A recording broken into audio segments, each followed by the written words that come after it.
லோக்பால் மசோதா குறித்து ஆராய்வதற்காக நடத்தப்பட்ட அனைத்து கட்சி கூட்டம் தோல்வியில் முடிந்தது.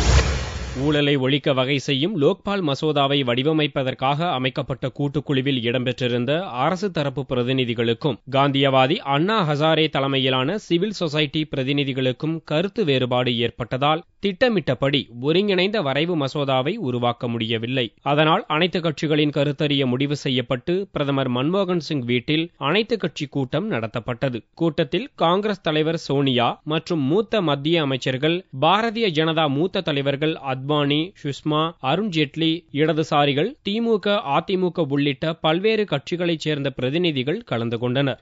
லோக்பால் வரம்புக்குள் பிரதமர் மற்றும் நீதிபதிகளை கொண்டுவரும் பிரச்சனையில் ஒருமித்த கருத்து எட்டப்படாத நிலையில் அனைத்து கட்சி கூட்டம் தோல்வியில் முடிந்தது. கூட்டம் முடிந்த பிறகு லோக்சபா எதிர்க்கட்சித் தலைவர் சுஷ்மா சுவராஜ் கூறுகையில், வலுவான லோக்பால் மசோதாவை கொண்டு வருவதற்கு பாரதிய ஜனதா கட்சி ஆதரவளிக்கும் என்று கூட்டத்தில் தெரிவித்தோம் என்றார். அரசு தயாரித்துள்ள லோக்பால் வரைவு அறிக்கையில் சில கருத்து வேறுபாடுகள் பாரதிய ஜனதாவுக்கு இருப்பதாகவும் அதை முறைப்படி பார்லிமெண்டில் விவாதிக்க தாங்கள் விரும்புவதாகவும் சுஷ்மா சுவராஜ் கூறினார். आज की सर्वदलीय बैठक में हमने बहुत स्पष्टता से ये कहा कि भारतीय जनता पार्टी एक प्रभावी और सशक्त लोकपाल के पक्षधर है।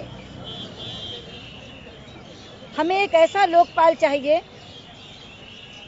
जो पारदर्शी तरीके से चुना जाए और निष्पक्षता से काम करे.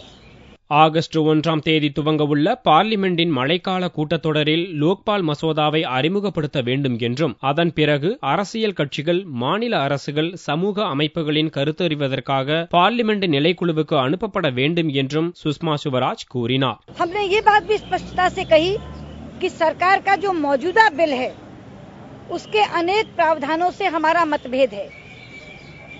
जैसे लोकपाल की चयन प्रक्रिया, लोकपाल के अधिकार क्षेत्र में कौन कौन हो, लोकपाल स्वयं कैसा व्यक्ति हो, इन चीजों के बारे में हमारे मतभेद हैं.